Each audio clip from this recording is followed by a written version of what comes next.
Cameraman role करा सगळ्यांनी।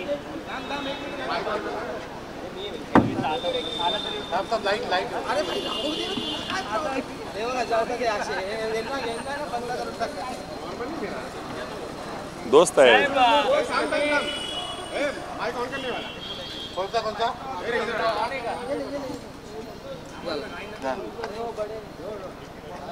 एक टाइम सा बंद है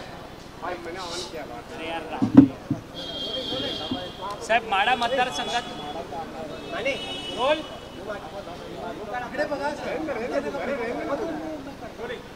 सर माडा मतदारसंघातून विजय प्राप्त झालेला आहे। आता थोड्याच वेळात सर्वच विजयी आमदारांची शरद पवारांबरोबर बैठक आहे। विजय कसा मिळाला, कसा प्राप्त झाला, कारण की बलाढ्य अशी तुमची लढत होती। देशाचे नेते शरदचंद्र पवार साहेब यांच्या मार्गदर्शनाखाली मोठे दादा व खासदार साहेब यांच्या मार्गदर्शनाखाली सर्व नेते मंडळींनी त्या ठिकाणी सहकार्य केलं आणि मतदार राजांनी ठरवलं होतं की परिवर्तन करायचं।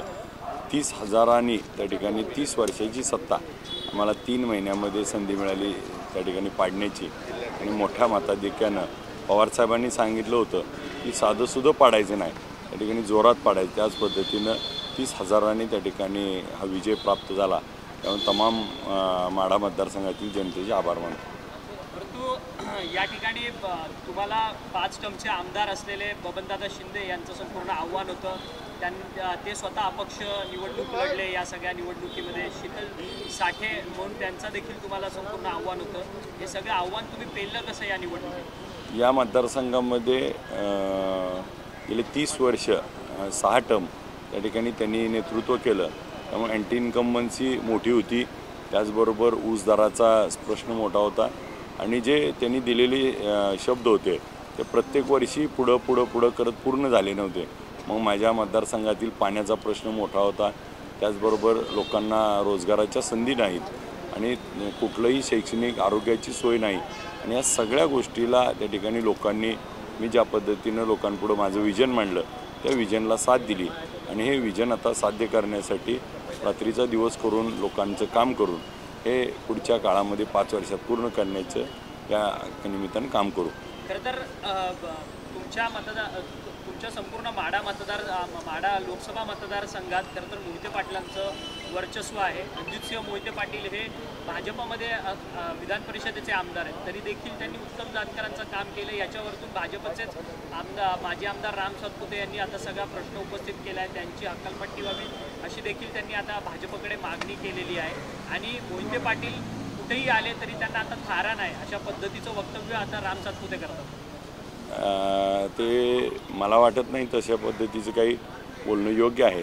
मोहिते पाटील हे घराणं खूप वर्षापासून त्या ठिकाणी सोलापूर जिल्ह्याचं नेतृत्व करत आहे आणि मोठे दादांना मानणारी खूप मोठ्या प्रमाणामध्ये जिल्ह्यामध्ये खूप मोठ्या प्रमाणात लोक आहेत आणि त्यांचा सर्वत्र दूर त्या ठिकाणी जनसंपर्क, लोकसंपर्क आणि राजकारणाच्या पलीकडची नाती जपलेलं मोहिते पाटील कुटुंब आहे। त्यामुळे त्या कुटुंबाबद्दल काय बोलणं योग्य वाटत नाही।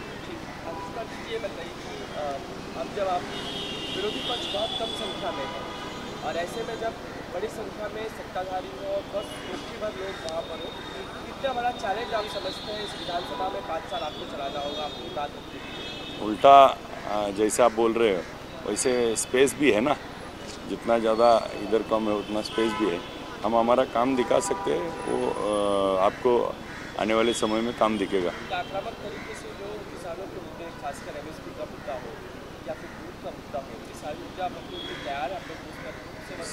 सब मुद्दे जो मराठा आरक्षण का मुद्दा हो, धनगर समाज का आरक्षण का मुद्दा हो, लिंगायत समाज, महादेव कोळी समाज, मुस्लिम समाज आरक्षण का मुद्दे हो, किसानों का MSP बढ़ाने का हो, दूध का, जो भी महाराष्ट्र में मुद्दे हैं और मेरे मतदारसंघ में, उसके लिए मैं आवाज़ उठाऊंगा।